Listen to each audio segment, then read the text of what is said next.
know where the treats at. Is this the passing of the torch, right? Is this what this signifies? It comes down to that front office and what they feel is most important. The champ is here. We've touched down from a higher plane. Why you made it here? We always look forward to that week because it was always intense. You know that we ain't coming back. We about to. The man, the myth, the legend, Dante Hall. My favorite player growing up was Dante Hall. I love you guys in the show, but Dante was my guy. Get to dashing because you done on the warfield.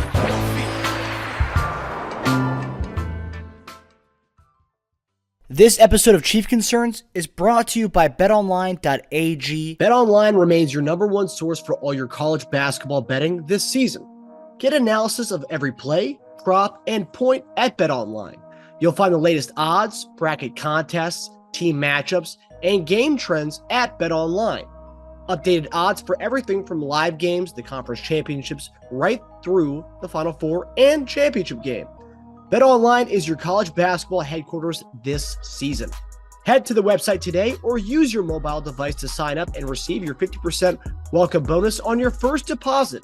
Be sure to use our promo code BELIEVE, that's BLEAV, to receive your bonus. BetOnline.AG, where the game starts.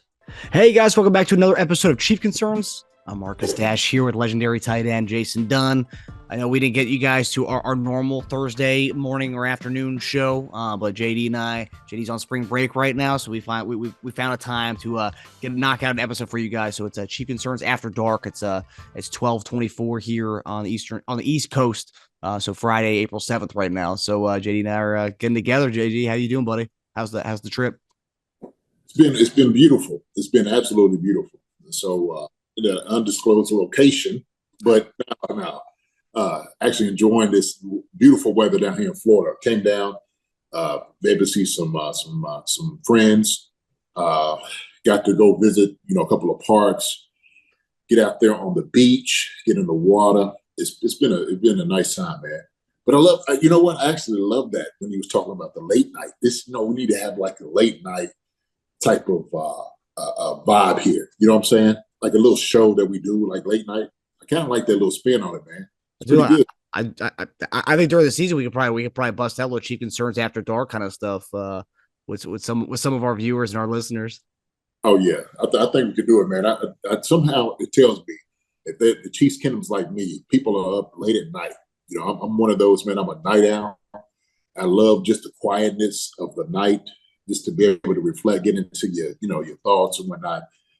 Do a lot of research, reading, movies, all those different things, So, yeah, I'm that guy. I'm that guy.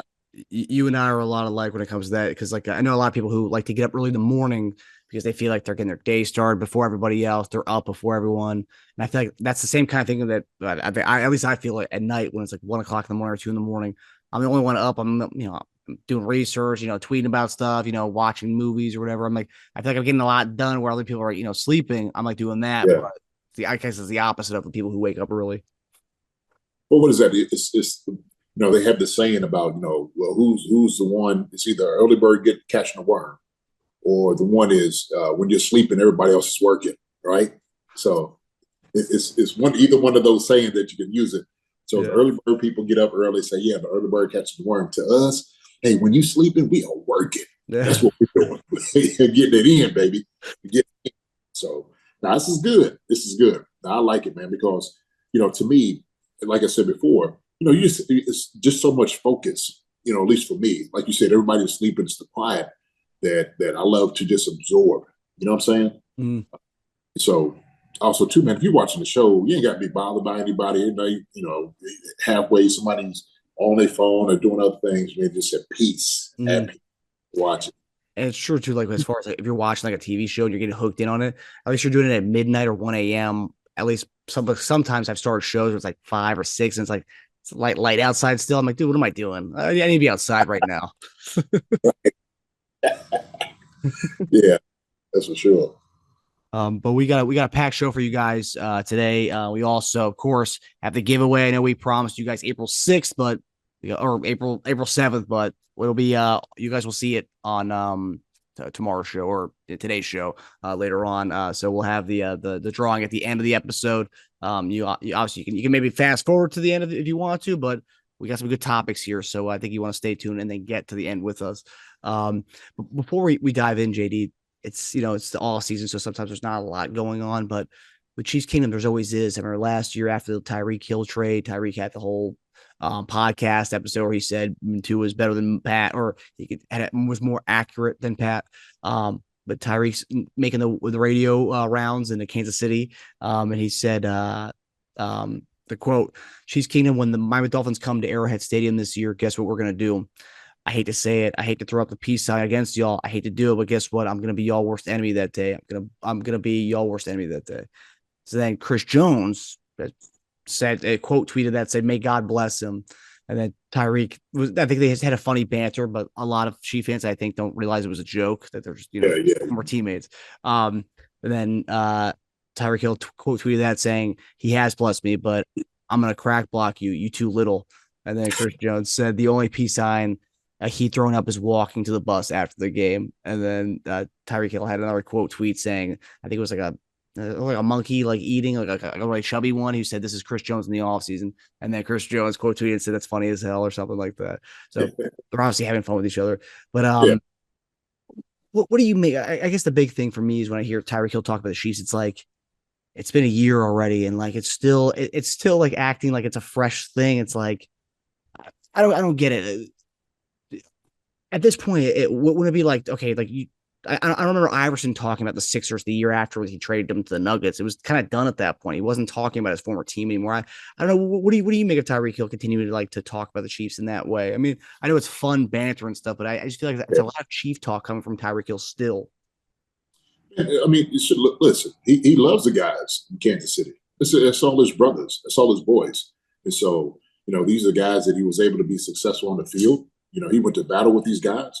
So to him, man, it's just family. That's all it is. It's just family. And so he's sitting there talking noise. They talking noise back to each other. That's what boys do. And so it's nothing more than that, right?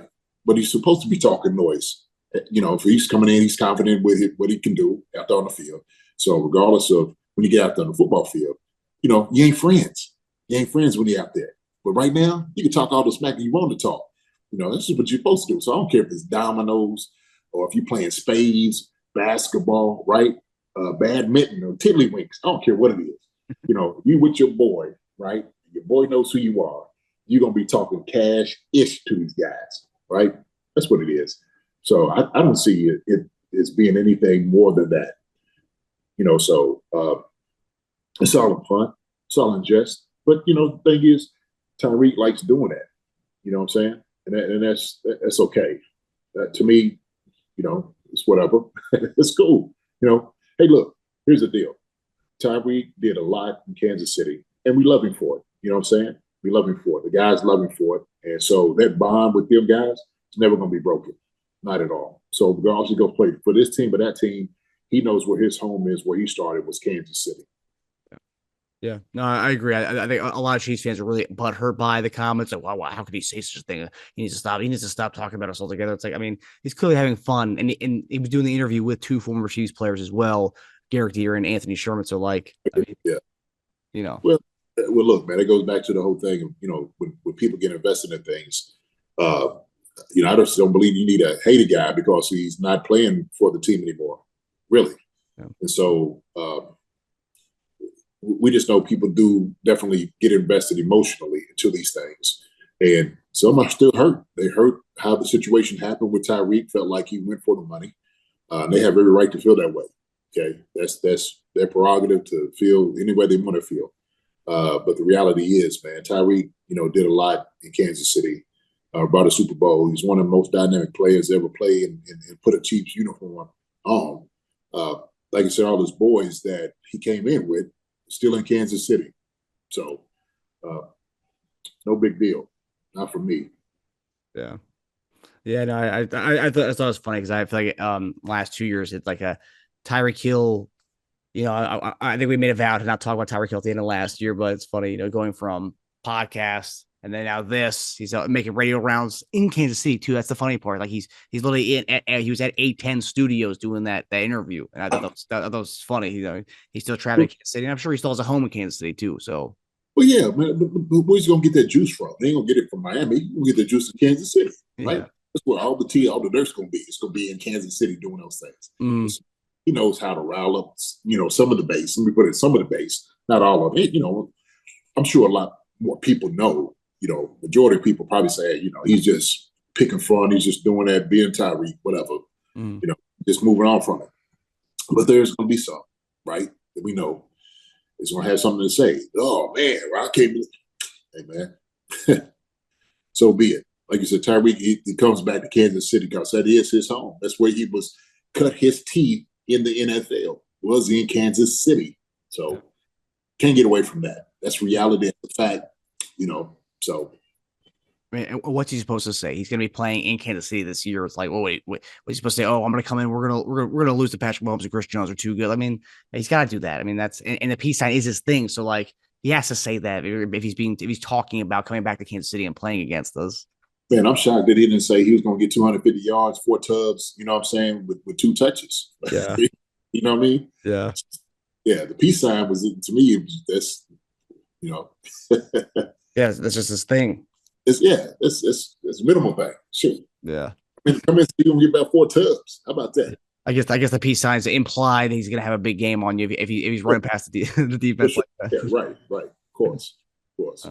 Yeah, I thought that was funny because that was a big trending topic this week or the last few days is the Tyreek Hill's radio rounds in Kansas City. Boy, he knows how to juice it up.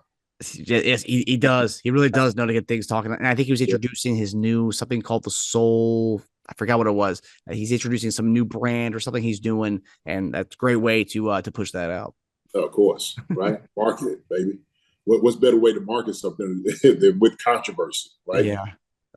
Perceived controversy, put it that way. Yeah, Tyreek Hill's at it again. Trashing the Kansas City Chiefs. Oh, go look at his new brand that he's pumping out. The new thing he's trying to get out there, a new product. So tonight we begin with, of course, the latest on the DeAndre Hopkins sweepstakes. D-Hop is an elite guy. You and I, we want to go with DeAndre Hopkins right away. It makes sense to go get D-Hop. We lost Juju. We lost Harvey. Those are veteran guys. Yeah. Bring him in. D-Hop. The Kansas City Chiefs are on the clock. They trade their 4th round pick for DeAndre Hopkins. Could you imagine the pandemonium going on in there? D-Hop. That's who I would want. Shoot, I'm like, hey, D-Hop. Before you even name anybody else, D-Hop. So a report came out from NFL insider Albert Breer that NFL teams believe that the Cardinals will release DeAndre Hopkins. I'm guessing probably, and this is just my guess, probably after the draft. If they don't get any draft assets that weekend, I think he'll probably be cut after the draft. That's my take off what Albert Breer reported. But the report mentions the Chiefs and the Patriots are the potential landing spots for him under certain conditions. So in order for the Chiefs to acquire Hopkins, he would need to accept a significant pay cut and play on a Juju Smith-Schuster type deal from a year ago. Meanwhile, the Patriots, who have a boatload of cash, will only take on his contract if they would pay no draft picks for him. So my question to you is, when you hear that he potentially could get cut and then you hear about what we want, a pay cut, what do you think this makes it more likely that he comes to Kansas City, or is it less likely that he comes to Kansas City? Oh, man. Well, I'll say this. All these different reports that's coming out. Okay. If Arizona was trying to shop him around for a couple of draft picks and they weren't able to get him, and they don't want to pay, the heavy pick or the money for DeAndre Hopkins, and then releases him. Hey, look, I've said before, I'm one of those. I'll go get us a basket. We go scoop that joker up. Okay, go scoop him up. And so when you say significant pay cut, what does that mean? Right? Maybe he's not going to get the 17 or the 19 he was looking to get. So I don't know. Is it 14? Is it 12? What is he willing to pay for? This is one thing I do know. The Patriots, who just signed Juju, and I would say that D-Hop is probably another tier higher than Juju on this spot. And like you said, they got the capital to go get him. If they had a chance to go get DeAndre Hopkins, they might just do that. They might just go and go get him. They're making some changes. They're making some moves. We know we've seen DeAndre Hopkins talk to Belichick. We've seen what he could, what he can definitely bring to an offense. We know that. We one of the prolific wide receivers, for the last, like I said, 10 years. So will the Chiefs be able to get him? I think if he's weighing everything, if a team is looking to win a Super Bowl right now and has that ability, the Chiefs are the team. Without a doubt. Why not go to the team that just won it last year, a couple of years ago, and then come back here and still has the best quarterback in the league, okay? The great offensive mind with Andy Reid, up-and-coming young defense, and a great place to play, as far as fan-wise. I mean, D-Hop would absolutely fit here, no doubt about it. And with the young guys that you have in the room right now, he'll just bring a lot to the table. He just would. So, like I said, if this is me, do I think that for the Chiefs, is it more likely they get him before New England? I don't know. It's a possibility. Just depends on what we talked about, like we said, what the money is going to be, right? What does that mean? Mm-hmm. So I know we're playing just trying to predict it a little bit. So let's say it's around 10, 11 million. And we look for ways to try to, create. Well, I think we create about 5 or 6 more million in order to get them. But you also have to factor in the amount of draft picks we're going to have to, have that money to kind of sign those guys. But let's say we figure that out. If you were D-Hop, just talking about situation, you're getting up there in years. He probably has 2 or 3 more years in his where he's at right now in that tier of being that top receiver. Right.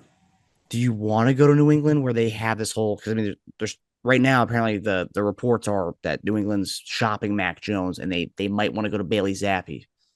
New England, Belichick's been great in his last 25 years. The rings speak for itself, but like where they are right now isn't what New England was 6 years ago. This is a different type of New England. And so you may take a little bit less, but you're also contending for a championship. Now, I guess I'm just going to ask you at this point in his career, how important is the money, or how important is the ring over the money at this point in his career? Or, I guess it depends on the guy, but. The money is king. Money is king. The Super Bowl can never take away from it. And so if we're just talking maybe $1 million or $2 million here or there between the decision, as far as going to Kansas City and Belichick wanted to give him another $3 or $4 million, I think D-Hop would like to come, more than likely would come to Kansas City. I really do. I think he's done well for himself, his career, as far as getting paid. So he has the money. So to me, I think if anything, working some incentives, right, kind of sweeten the deal. That way, it's like, okay, well, look, D-Hop, you do this, then you get paid that, right? I think you could probably lure him in with something like that. More so than just, outright like, okay, we just won't give you, let's just say $11 or $12 million. And I'm thinking Belichick is probably thinking around about the same, about 12 million, 13, depends on what it is. But it's all like, incentive laden to make sure that he's made up to like 15 or 16. Okay. But it had to be something that he's going to do on the field. It's going to be spectacular. He can absolutely do it, especially with Patrick Mahomes throwing him the football. No doubt about it. So, to me, man, I think it would just be in his best interest this late in his career to come to a team like this to win a Super Bowl. Not to mention how much it would help the Chiefs, just establishing that legacy. Let's not forget that too, right? I would find it hard to believe that you would let a talent like D-Hop walk over $1 or $2, $3 million, right, or $4 million, okay? Because I would like, listen, look, hey man, we want to get you here. We like what you've been able to do. We can use you here. You're a veteran presence. You could teach these young guys what it means to be, a pro. You can help us out tremendously in the locker room. We love to have you here. Patrick would love to have you here. And you, Kelce, and Patrick playing for the next 3 years, hey, we can almost seal the deal for the next 3 Super Bowls. You're talking about a dynasty. We can be established as that team, you know what I'm saying, in this era, no doubt about it. Yeah, I mean, it was scary. I think I made a picture before calling it scary hours with those three together, Kelce, Mahomes, and Come on. Yeah. That's one thing you wouldn't have to worry about offensive things for the next 3 years. At least that. Yeah. At least that. Right? Yeah. So I mean, Pacheco could be mediocre and do well in that backfield because I mean, no one's gonna be stacking the box against that. no, not at all. So I think we hit with the added piece with Pacheco being that guy, Yep. right? Complete the offense for what it is, and then Tony too. So yeah, Sky Moore, come on, man. Justyn Ross, like everybody's wanting him to be. We'll see. We'll see. Come on. Why wouldn't you want a guy like D-Hop teaching a young guy like Justyn Ross, right? If he is what we think he's going to be, why not learn from D-Hop? Why not learn from him? That's a Clemson connection too. Yes, sir. Yes, sir. So it just makes sense. It makes sense. As far as the poll, he might be released talk or that in that same report. Yeah. Do you see that the same way that it would probably be an after the draft release if that were to happen? Because they probably wouldn't get any assets by that point. So like, okay, let's just drop them. Probably. That would probably be that move, right? Just because they just didn't want to pay that ticket, right? And so to them, if they're not necessarily making a splash, and then of course in this draft, if they're getting a couple of receivers and stuff like that, and want to bet on the younger guys, and instead of paying this exorbitant amount of money for this receiver, then that might be the way to go, right? Because I don't look, Arizona's not in contention right now. They're not. And so what they're doing is they're rebuilding for the future. They're probably, they're projecting, I'm sure, 4 or 5 years down the road, to have a team ready, seriously. And so they got a whole lot of situations out there, Arizona, they need to figure out. Yep. Yeah. A lot of things going on over there. Yes, it is. From the top of the organization all the way down. You ain't kidding. You are not kidding. Yeah, and like you say, yeah, D-Hop doesn't really fit that window. And teams like that who want to get younger and with a big contract like that, they're going to try to do whatever they have to do to shed it. And if that is releasing him, like the report says, then yeah, I could definitely see that. Yeah. Draw back to the drawing board. Like, hey man, we got to know this guy. So we're going to get no draft picks. Hey, D-Hop, appreciate you. But we're going to go ahead and we're going to draft plans. Start anew. Yeah, and the whole. I get he's making a good amount of money, but like it's not that crazy what he's making, and it just goes to show you how teams this year just not wanting to spend. No one wants to spend money this year. It's kind of one of the weirdest years I've seen. You saw the first 2 days of free agency. Yeah, you saw some spending. There wasn't that much overspending. I didn't see anybody who like broke the bank this year. Like, yeah, guys got big contracts, but it wasn't like, oh man, he got that much money. I didn't see any of those kind of big contracts this year. And then you have across the league, people just didn't want to spend.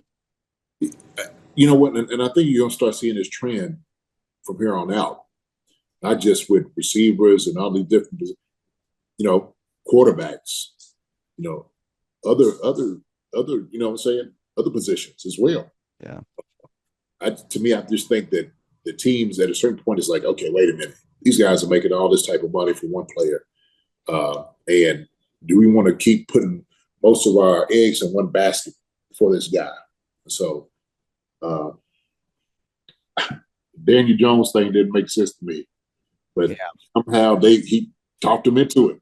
I don't know. Daniel Jones probably put it out there, and he was like, yeah, what's on it? He was like, what? You will? Like, you're not lying to me. Yeah, not sure. We got it. So I think, when you go to the owners' meeting and stuff like that, I'm sure they talked about contracts and like, where's it going to go from here, right? Seriously. Because they start thinking like, well, if guys making this amount of money a year, what's going to be in the next 2 to 5? What is it going to be? Are these guys worth that amount of money to be paying? Obviously, I'm going to say yes, they are, because how much the owners and everybody else is getting paid, right? Sure. So, sure. Yeah. I mean, the next puzzles to fall in that whole thing is the younger guys, the Joe Burrows, the Justin Herberts, when those contracts come. And with Burrow especially, they're going to have their hands full because they have Higgins coming up next year. Chase is coming up within the next two years. So, like, And those are receivers. So like they're going to have to spend. And as we know, you can't pay everybody. That's why Tyreek was gone. And like, do it. that's Right. that's going to be the troubling part for them to see, to be able to keep those skill players and that quarterback all there. And that's why they needed to hit within these last few years of this window that they had with Barrow on this rookie deal. I think you're going to start seeing things being stagnant. Just for the simple fact of how it is this year that nobody's really getting paid, right? The market is kind of what it is. And they're going to start playing it by their rules, trying to establish, like, hey, listen, this whole Lamar and all these guys, we talk about, different guys like, well, I could get Lamar this month, I could get Lamar this, I could get Lamar. Look, these jokers are not trying to pay this type of money. They're just not trying to do it. And so when you start seeing the wealth of talent coming out of college, I think teams are really starting to look toward the younger side of things to get their franchises going. I really do. Yeah. Yeah, I mean, and you could take a page out of what the Chiefs did last year with the whole thing, kind of getting this whole draft picks from one of your top tier players, and then kind of retooling it a little bit and getting far, and then you see what that happens, and you got guys who, in the fourth round were starting for you in the Super Bowl and stuff. So yeah. I know easier said than done though. You got to hit on those picks. I mean, it's like a double-edged sword, because the Chiefs benefit off doing something like that, but all of a sudden everybody wants to copycat what the Chiefs have done, and they the formula to be successful. And if not, they're sitting there saying, well, shoot, we're not just spending money on these guys or one or two guys. We can go get, a bevy of different guys. Yeah. And it all depends on how much these front office guys trust their scouting department, and that's what it comes down to at the end of the day. You could say we got lucky in a way, but also they obviously trust their scouting department to, we can get 4 to 5 picks from Tyreek Hill, and we can make something out of that. And it worked. Not to say it's going to work for everybody, but it worked. Right. Well, I told you, man, it's funny. We talking about the Patriots, and you talk about everybody was trying to emulate what they were doing in the past. Belichick getting guys and no-name guys in certain positions. But then we realized that also, too, that the reason that was happening was because that dude that was throwing the football. Yep. And that great defense he was putting together. Yep. He wasn't taking a lot, too. I mean, he kind of did with the Mahomes model where, he extended it for – every year he restructured, but Mahomes did 10 years of, like, you can move it around however you want to so we can win. Right. It all starts at the top. Yes, it does.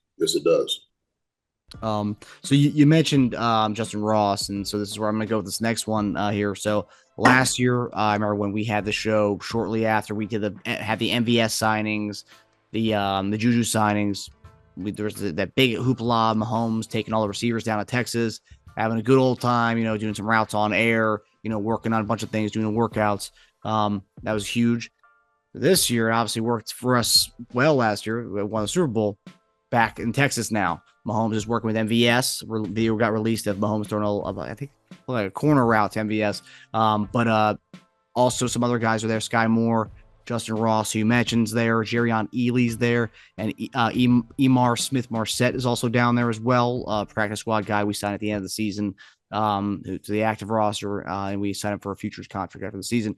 So I love the fact that this is becoming a every year routine. So I'm going to ask you, how happy are you that Mahomes is kind of continuing this Texas workouts with the receivers? And what do you say? What does it say to you about the hungriness or the hunger of the young fellas in that wide receiver room? Man, I think it just shows, kind of like the fruits of their labor. You've seen the benefits of having guys down there, getting some extra throwing sessions with them a little bit early, talk to him about verbiage, philosophy, what he's thinking in certain positions, in passing situations in the game. And so what he's expected when guys are running routes, what he's, looking for. Maybe sometimes, it's just little nuances that he does in his play that guys can kind of key on. And so that is so important to kind of get a jump on things, especially with young guys. You're thinking about the only one MVS, Kadarius Toney and Scott Moore really having kind of that experience, if you will. These guys are still young. Yeah. And yes, like you said, is the elder of the group, right? And so that is very important to try to get heads up on everything right now with everybody. Plus, the thing is, he keeps his arms fresh. He can throw the ball to whoever he wants to throw to. He can control the pace of everything with guys. But guys can get on the same page right now, and so that's very important. If guys is going to, necessarily be there for the next year, why not get them ready? Why not do it right now? So no better time than the present. But this is what champions do. Champions get on things right now. They don't wait for it. They don't let it linger a little bit too long and sit on their laurels. Patrick Mahomes is working. He's getting those guys around him to understand exactly what it is that he wants for them guys to do to be successful, to win championships, and to make them great. Yeah.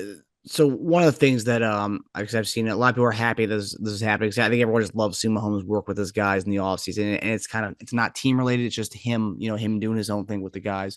But one thing I thought was interesting, it kind of highlights, kind of piggybacking off our first topic, D-Hop. It kind of highlights that there is kind of a need for a top tier guy. I'm not saying that MBS is not top tier and Tony's not there. So those are two guys who are solid receivers. But it's highlighting the fact that we don't have that wide receiver. Last year when we did this, we had Juju there as well. There is no Juju. There is no McCole Hardman. It's just literally like young guys, and I'm seeing people, everyone's so hyped about Justyn Ross. I am too. The guy, without his injuries, would have been a top 2-round pick last year.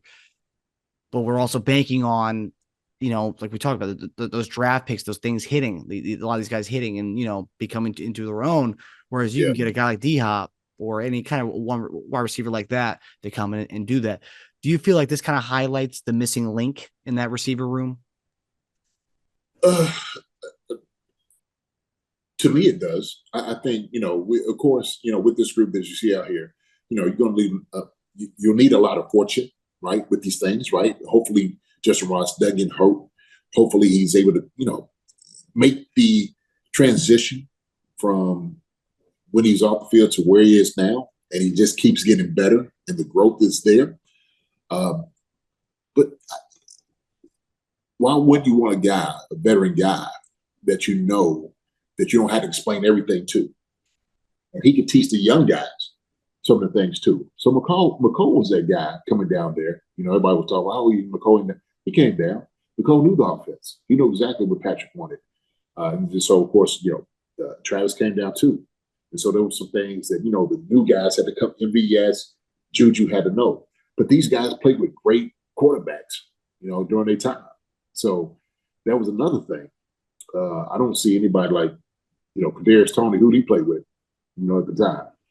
The guy you just mentioned. The guy I just mentioned. He's not, Aaron Rodgers or Patrick Mahomes or Ben Roethlisberger. Let's just say it for what it is, right? So that's very important. It's very important. So it is, when you have a guy like that, you need a veteran presence there. I think you just do. You just need that.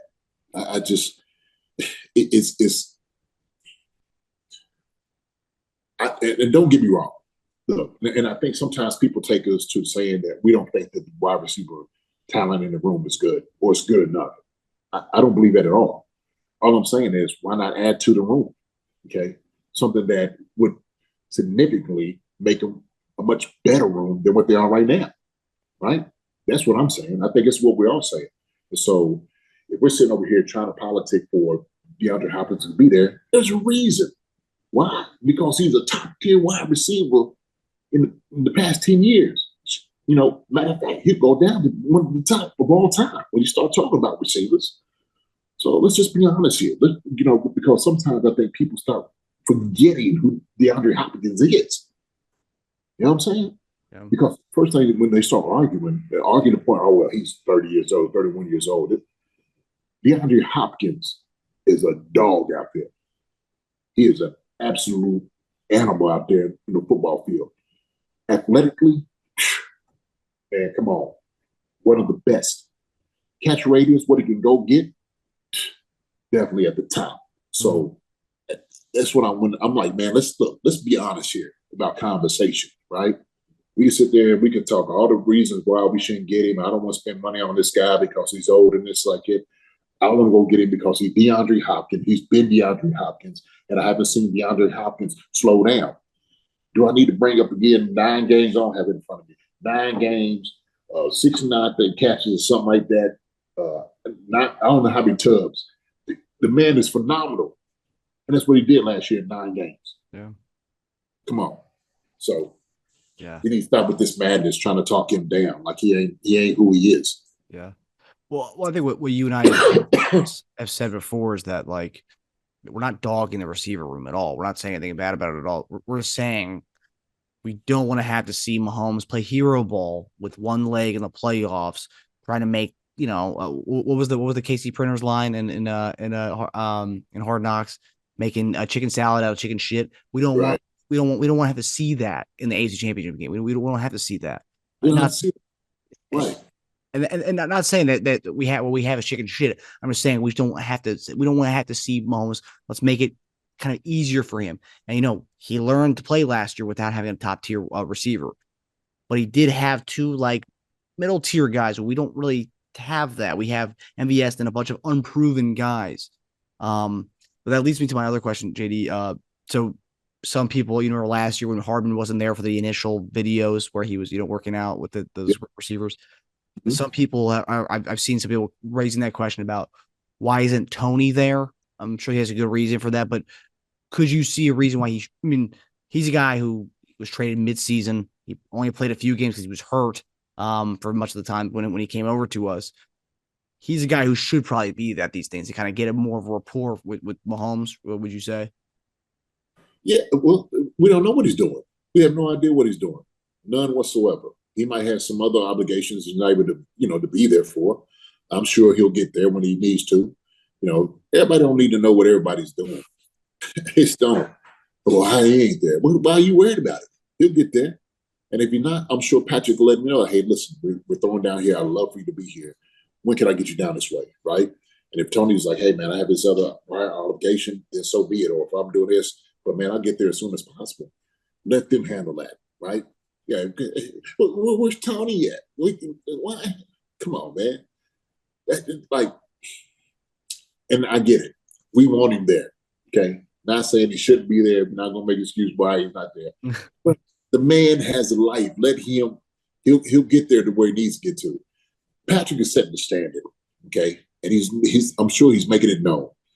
I'm sure he's communicating with Tony and letting him know, hey, listen, this is what we do. This is what we're going to establish. We're going to be great. This is what I need, right? And I'm sure it's not a demand. I'm sure Tony wants to be great. He doesn't seem like a guy who's just a guy. I don't know. So I don't know. So it could be different organizations that coming from somewhere in New York. That could be it, right? People might use that as argument. Well, he the championship, team, and this is how they do things up in New York. This ain't New York. This is Kansas City. Okay, we don't know that. We have no idea. So it's all speculations. Hey man, let these guys deal with themselves. Okay, let them deal with themselves. Yeah, I remember last year there was a lot of hoopla on Hardman not being there. And then he ended up actually being there like a day later or something like that than everybody else. And they went in. Oh, this is why the guy sucks. He ain't sure who we be, and then it's all of that, right? It's like, man, people just looking for reasons, and so, hey man, let these guys police themselves. Yeah, let them handle it. These are grown men. Let them deal with it. They got families.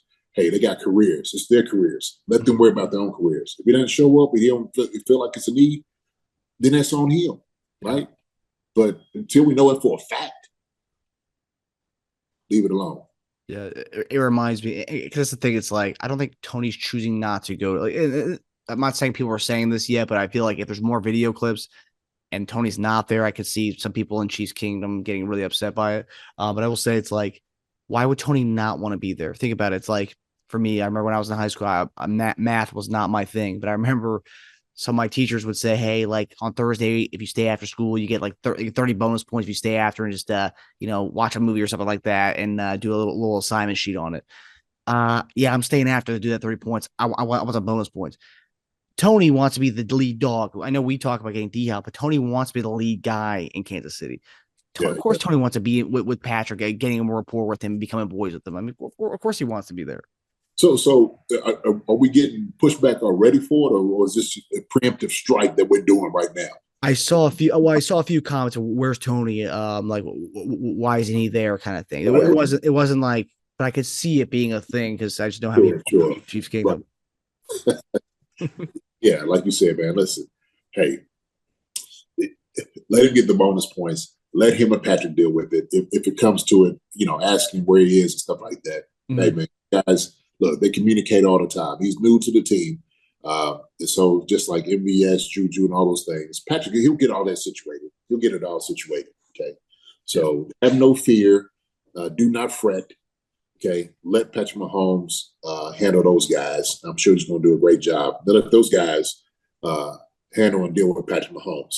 Okay. I have no questions about those guys in the room. We talked about how good of guys that's in the room. Then let's trust them, right? Just trust them. Yeah. I agree. I just know we're out. Some people in the head, what lives in the minds, because people want to be able to jump down people's throats. They did with McColl. They did with plenty of guys on the team throughout the year. So I could see that. I could foresee that being a thing if he's not there in the next video in a couple of days. I can't wait to be incensed. Oh my God, where's this guy at? How come he's not showing his plane ticket to where he is? You need to know everything he's doing. Hey man, chill out, relax a little bit. Okay, yeah. Things are gonna be all right. Them guys gonna get it together. They're professionals, so they'll be all right. Yeah, it's only April 7th. There's still plenty of time in the offseason. Sure. Okay, so as we approach the NFL draft, which is only a couple weeks away, JD's going to be there, so make sure you hit JD up and hit the Chief Concerns account up to try to get in contact with JD so you can see him during the draft week in Kansas City. But obviously, we're doing the top 30 visits where they have some of the players do the private workouts. And I realized this: they don't announce all their private the top 30 visits. They don't always announce that. So I think only half have been announced, I believe, so far. But two of the guys who have made visits, one made one yesterday. They're two guys we've discussed kind of ad nauseum on the show a little bit. Is Tennessee's tackle Darnell Wright and Oklahoma's tackle Anton Harrison. There have been the two big names that come to visit that a lot of people on Chiefs Kingdom Chiefs Twitter have talked about a lot. Some love Darnell Wright, some love Anton Harrison. So there's kind of, you can look at it in two different ways. But of the two guys, and I've seen a bunch of mock drafts that have had both drafting both of these guys. So these two dudes between Anton Harrison and Darnell Wright, which do you think has a kind of fits better with what you think we are trying to do on the O-line right now? Ooh. Oh, that's a good question. For what we're trying to do on the O-line, to be honest with you, okay, I would love either one of those guys. Athletically, what we're trying to do, I think that Darnell Wright has a lot more upside. That's me in my personal opinion. Just watching his athletic ability. Not saying that Anton Harris he couldn't do it. I mean, he doesn't have upside to him. I think he could definitely grow into a great left tackle. I think just from what I've seen, just a little bit more mobility on his part.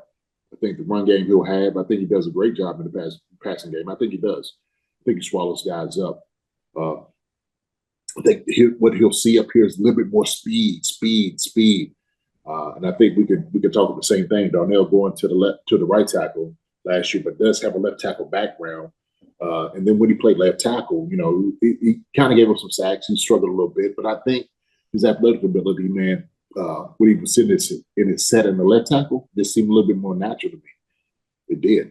And so here's the thing about it, though. With Darnell Wright, then you actually got a guy that can play either left or right? He has the versatility. So you may get a little bit more value out of him just because of his versatility.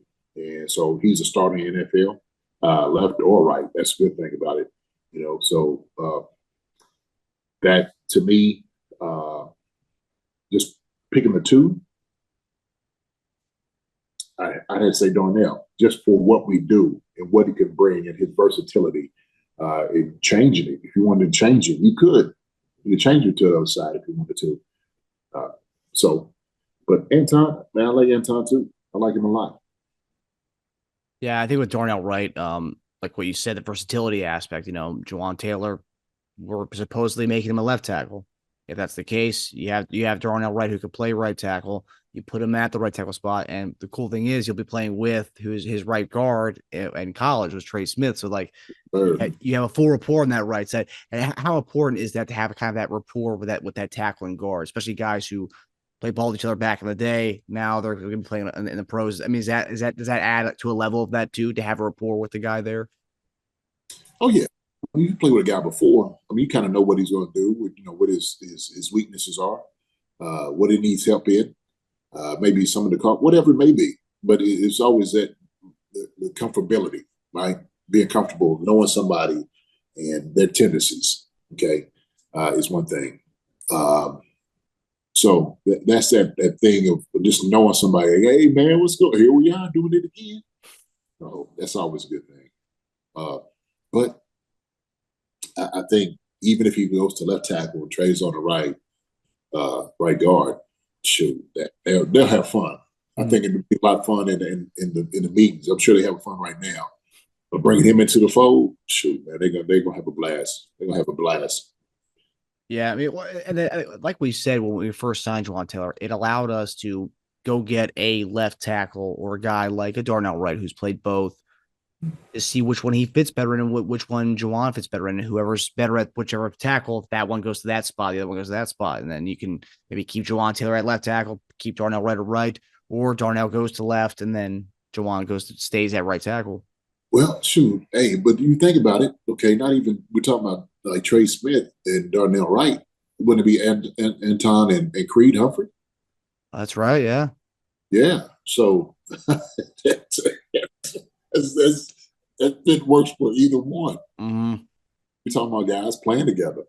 And that's good. That's a good thing. It's like it's the jigsaw piece in the puzzle, right? And so with guys, like I said, it's just a rapport, man. I don't know. It's interesting. It's really good because I know they're going to Creed. I know they're going to trade. Talking about these guys, like, hey, man, kind of guys, right? Your warrior. Well, yeah. What do you think?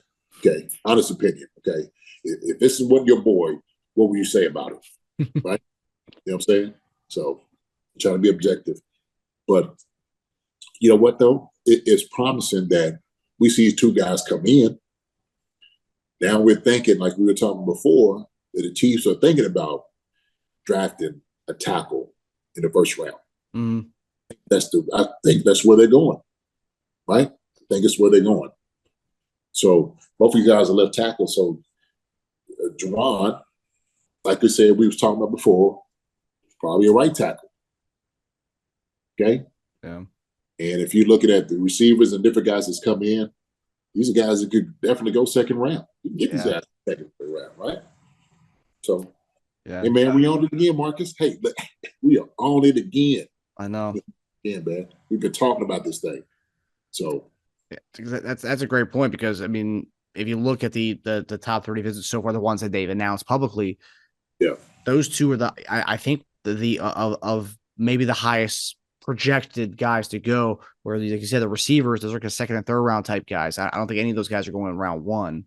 But those two are amongst the highest graded guys that we've looked at. So yeah, it does seem like we are looking in that direction as far as our first pick. Yeah, I think mindset, I would say tackle, defensive tackle, wide receiver. That's probably the look. But you would go receiver. You think it's receiver before edge?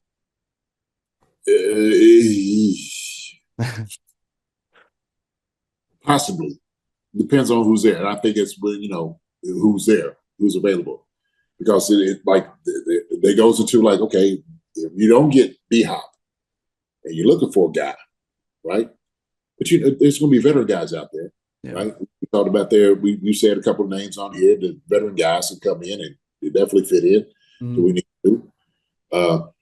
Yeah, I'd love for them to get, defensive tackle. Love to get them before we get an edge, no doubt about it. I think you get a wide receiver that you're going to develop. Heck, you already got second rounders and third rounders and the guys that was projected to be second rounders and maybe day one guys in a room. You already got them there. Yeah. Right? So I don't think you're going to get a guy receiver-wise that's going to immediately come in and make an impact. Yeah. More than those guys that's in the room right now, right? So that's why I look at it. Yeah, it's gonna be interesting. I've seen like a lot of the mock drafts even shift. I think I saw some people saying today that you might not even see a receiver go in the first round. You might see the best tight ends go still be on the board when we draft. Like Kincaid and Meyer might still be there. It's like, wow, that's crazy to me. That's nuts. No, man. To me, that makes sense. It does. It makes a lot of sense. You know, I think when you first start and you look at teams' needs, you know, where everybody starts moving, and then you have to realize how many guys are still out there, right? And I said this before, one thing that you cannot take for granted, and it's hard to get the currency, is experience. Experienced guys, especially getting for cheap, man, is like gold, especially right now. Yeah. Okay. Because as somebody told me, being an older guy, and this is just how it usually goes, hey, teach these young guys how to play football. That's the conversation. When they talk to veteran guys, they tell them, if an older guy is going out the doors, teach these younger guys how to play football, how to be a professional, what it means to be in the NFL. And so that's why when you get that, you get that entire knowledge from guys like that. How can you? It's invaluable. That's invaluable to a team, especially for a team that's talking about being young or going in that route, trying to develop guys. Well, shoot, have somebody help develop these guys besides a coach. Help a guy that's actually been there before, who's been successful, right? I thought this was kind of, I seen today the whole thing with Cam Newton. Like Cam was talking about those guys. Actually, I love that. I love him, you know, what he was saying about those things. You know what I mean? And what he meant in like the development guys that was going to play, because he's seen value in like being able to give these guys information. That's what he was saying. And he was saying like, shoot, if a guy has a snafu or he's not doing well or he gets hurt, I could come in, I could hold it down, right, and help these guys out. So that's off, man, for Cam. I'm a big Cam fan, man. I am. I like Cam a lot.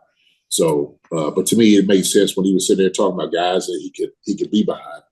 You know, he didn't say nothing about Kansas City. He didn't say nothing about KC. I think he kind of feel like, what am I going to tell Patrick Mahomes, right? What can I tell him? What can I tell him? Right. But I think if he would be a guy, he would be a guy that I would love to see in a Chiefs uniform. You can tell Pat one thing. Yo, Pat, come out on this play. Let me come in on 4th and inches and do a little QB sneak. There you go. You use him there. You use him there. You know. Yeah. And when you a Super Bowl, Cam, shoot, he just get everybody's way, man. Get out of everybody's way. It's true. Shoot.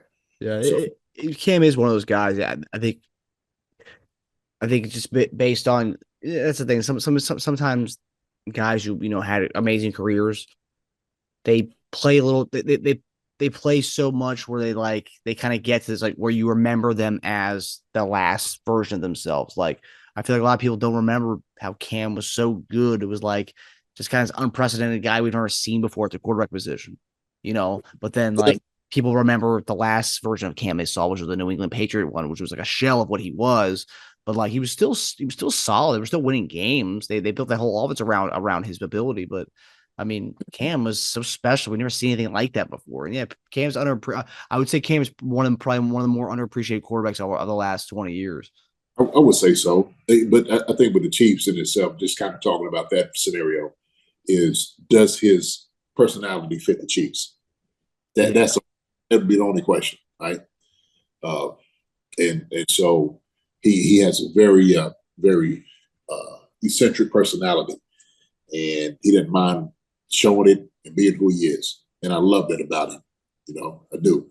You could say Juju was, eccentric personality. And we didn't see the TikToks that much this year, but going into Kansas City was like, ooh, how's Juju gonna, everyone's making the joke of him and Patrick Mahomes' brother hanging out. Like, could they do TikToks together and stuff? It's like, yeah, but it's different though, because you're not in the room with the guy. It's true. So he's not around, quarterback being a quarterbacks all the time. If you're we know why our receivers are going to be central. We know who they are. They prima donnas. That's who they're going to be. Yeah. You know, they have big personalities regardless. And so if you have a guy that's in the room with a big personality, it might be a little different. Yeah. So they could perceive it as being disruptive, or maybe like, you know, taking some time to get used to. Put it that way. Yeah. I would love to see what, because I'm sure Reed could develop an offense. You know, if God forbid anything were to happen to Patrick, if he was the backup, I'm sure Andy would have fun with a guy like that. Even Cam, as you know, his age right now, I think he could. You know, but you're right. It's that kind of his attitude, his personality would be interesting dynamic in that QB room for sure. Yeah. Sure. If the Chiefs didn't win it next year, they'd be blaming it on Cam. I know. And you know, a lot of people in Chiefs Kingdom would love to blame it on Cam. Yeah. Well, I don't know. So I don't know. Sometimes, man, the Cam hate, I don't quite get it, man. Look, the man just trying to live his best life. You know what I mean? Yeah. So. Yeah, people. Yeah, I don't know. I think with the quarterback position in general, I think there's the guys who are the more flashy type guys who are just something they're not used to at the quarterback position. I think people just get kind of like just hate on it. I guess it's not what they're used to. I guess I don't know. I don't get. I don't get. Yeah, I don't get the Cam hate. I was a huge Cam fan in college, and so well, when he's not flashing for you, you don't like it. Nobody likes somebody who's not flashing for them. Yeah, that's true. Yeah, he flashed for the team, and he's scoring, he's doing all this, you know. Yeah, oh, like that. You know, so yeah. But yeah, no, like kind of just going back, you know, what we were just saying before. You know, big personalities. We have guys, you know, just you know, talking about like somebody like Juju and things like that. We got Kadarius Toney. He seems like he has a big personality, right? He's a guy like that. I like MVS. MVS has, you know, good personality about him too. True. Travis Kelce is another guy. Okay. So I think, you know, Chiefs like guys that have a little spunk to them, right? Yeah. Kelce, Kelce's a little, I guess it's a little different when, especially when it's a homegrown talent who kind of became that big personality. I guess it's a little different when teams just kind of, right? I mean, going for a big personality, bring a big personality into what already exists in a locker room that already has big personalities. Right. Yeah. But yeah, it would be interesting. But yeah, I was kind of surprised we weren't on that list just because, like, it was interesting too because he took it in a different way that I thought. I thought he was going to take it in more of a way where, like, where can I win? Where can I get a ring the easiest? And I thought for sure we'd be on there. And like, yeah, I think he had Washington as being a backup to Sam Howell. I was like, wow. I was like, that's really surprising that you know that he had and the reasons behind some of these things. So like, yeah, you're right. That was a really nice thing to see from a vet. To me, it seemed more like who he's compatible with personality wise, where he could actually, these guys can learn from him. And so when he was maybe these younger guys, I think that's where I kind of understood it. Not only, but also too, you know, the understanding when he came in, like, hey man, I'm the backup. I'm here to help you out. And if there's something that you do fall and it didn't work out, I'm right there in the wind. Wait. Yeah. Right. He's seen Geno Smith's career resurrected. Yeah. You know what I'm saying? True. Jacoby Brissett resurrected. Hey, they played 2 or 3 guys up there in Pittsburgh. You know what I'm saying? Yeah, Trubisky and I forgot who's the other quarterback they played this year. Young dude from Pitt. Pickett, yep. Yeah. So I think that's what he was saying. He was like, when I go to these teams, it wouldn't be that much controversy for me coming in and playing. Yeah. That's what he's saying. Like, look, I may not be I know I'm better than the 32 guys or some of the guys out there. I had to say it, whatever. But, you know, I don't know. Nothing about Cam, man. I know we talk about Chiefs and stuff like that. We talk about scenarios. This is the late night right here. This is late night. I love late conversation. I like it. I like this. This is my kind of jam right here. Right. Yeah. I did actually see an interesting report the other day. I didn't mention this wasn't one of the topics tonight, but there were some rumors that Frank Clark could potentially come back to Kansas City on like a 1 year kind of deal. So that's something that could have. We talked about that. We thought the video would mean that wasn't going to happen again, but I guess we were wrong about that. Yeah, they had to do a video with him leaving and him coming back. Yeah. Like they need to have like a dissolve, like so they end that video and dissolve like 2 weeks later, and then like he's coming back. The jet's landing, him coming back. Yeah. But that would be a solid. I mean, addition to bring him back. I mean that would lessen the blow of maybe not having to draft an edge high or even sign another veteran. I mean to bring him back. Yeah, we need to go get it.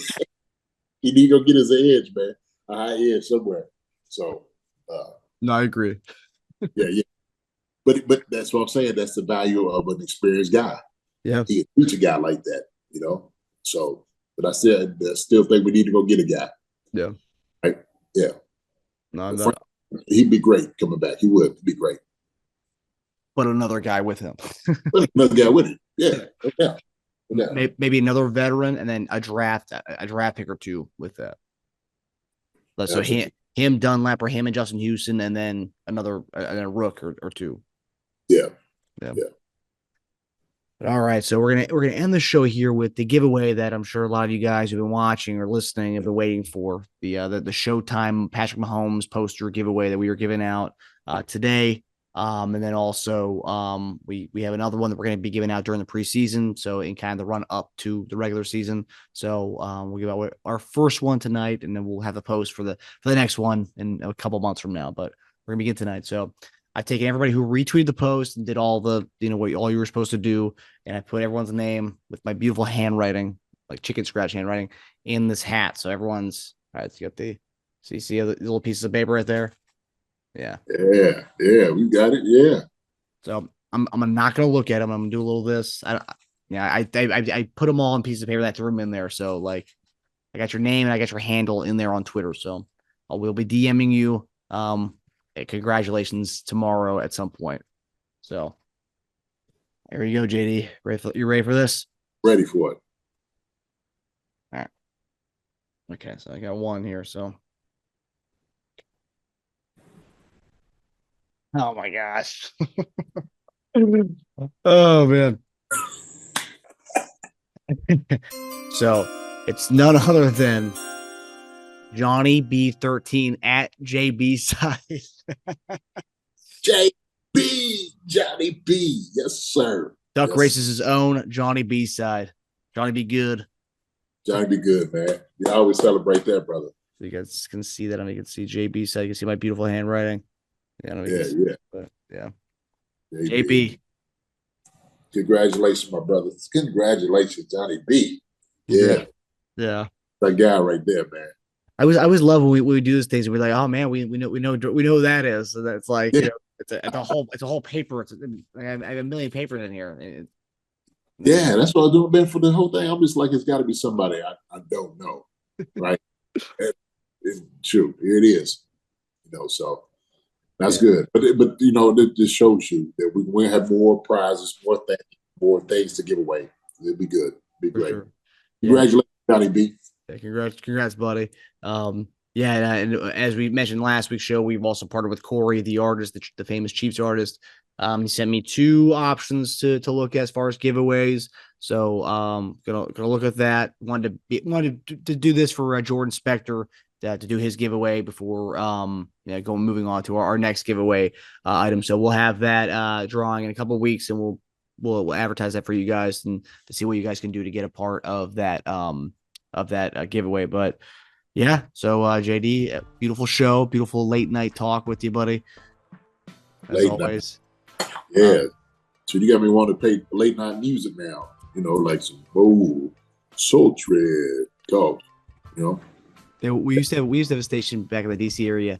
I think it was Smooth Jazz 98 something. But I remember growing up, it was Smooth Jazz. It was the most soothing thing ever. I was like, God, I love that. Oh yeah. it was like Smooth Jazz, like 98.7 or something like that. It was something smooth. And I remember at all times of the day, that was like their call. It was like smooth. You're listening to Smooth Jazz 97. Whatever, I forgot what the call was. Smooth Jazz 97.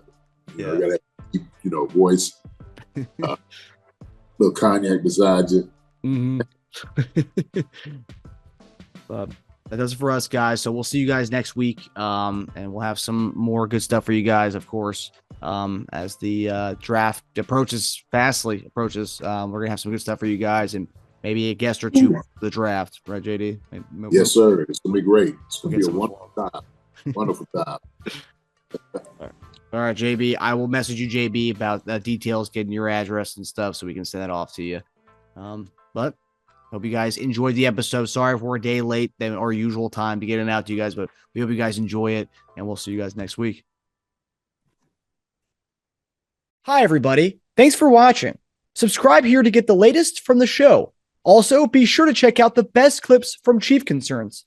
And if you prefer to listen to the show, subscribe and follow us on Apple Podcasts, Spotify, and anywhere else you get your podcasts.